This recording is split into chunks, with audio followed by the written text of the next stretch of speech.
V prvi sezoni smo spoznali 10 izjemnih žensk, 10 izjemnih življenjskih lekcij, ki lahko pomagajo tudi tebi. Ženske bi si mogle vzeti čas za sebe, za razvijanje svojih potencialov, za ples, petje, zdravljenje, harmonijo. Zelo nerada sicer dajem nasvete, ampak se mi pa zdi ful pomembno, da začneš v prvi vrsti skrbeti zase, za svojo energijo. Kar sem se jaz mogla v zadnjem letu naučiti, je predvsem to, da je tvoja energija najpomembnejša. Jaz sem neskončno hvaležna za vse to, kar se mi je zgodilo, ponižno hvaležna, zato ker vem, da je to moglo priti, ker se drugače nisem slišala. Ampak danes sem jaz tako mirna, tako srečna v svojem življenju, da jaz nikoli nisem tega živela, nikoli. Ful zanimiva stvar, ko se odpre srce popolnoma in postaneš ena sama radost. V bistvu kot tista majhna punčka. Prav, tadam, gremo, veselje, sreča in sam ljubezen. In potem sam to še živiš in sam še to dajoš in to je to. Ja.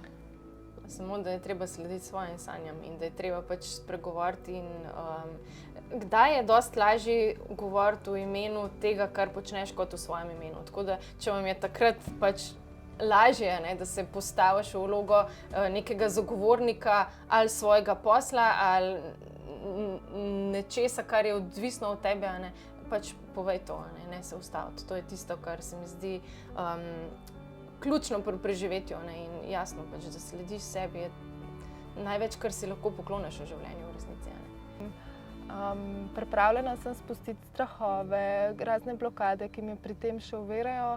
Vsaka ženska, ki je pripravljena na to pot in sprejeti določene stvari, se mi zdi, da je že sama po sebi uspešna.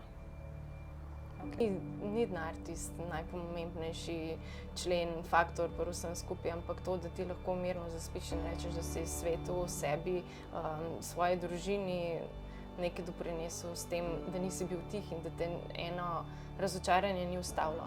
Vedno so nova vrata, ne, oziroma pač, če se ena vrata zaprejo, se druga odprejo, oziroma se odpre okno. Tako da so pa vedno vzponi in padci. Večina ljudi vidi v slabi stvari samo slabo, ampak ni. Brez teme ni svetlobe in obratno, yin-yang. Fino je, da se zavedamo, da je življenje kot samo darilo in da znamo videti male stvari, mi pa vsi čakamo, no jaz največ, na velike priložnosti, na velika vrata. Ne, lahko pride skozi majhna vrata, ampak da zmoremo to videti, da znamo takrat tudi nekaj dati, ne samo kaj bom jaz dobila, ne, prvo daj, pa ne pričakuj, kaj boš dobil, ker itak zakon funkcionira. Tako da moje sporočilo bi bilo, ja, jaz sem zadovoljna, jaz sem srečna, kljub temu, da ni vse idealno. Ne glede v kakšni situaciji so, lahko se zdi še tako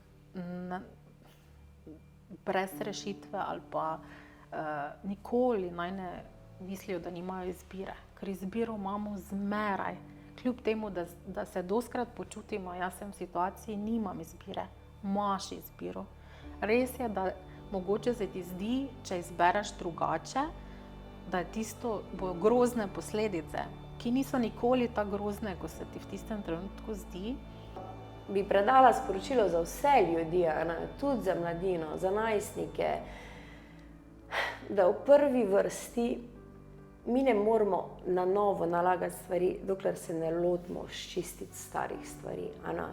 In kar želim mogoče to povedati, da ko si res v tisti temi, v borbi sam s sabo, vedno je nekje nekdo.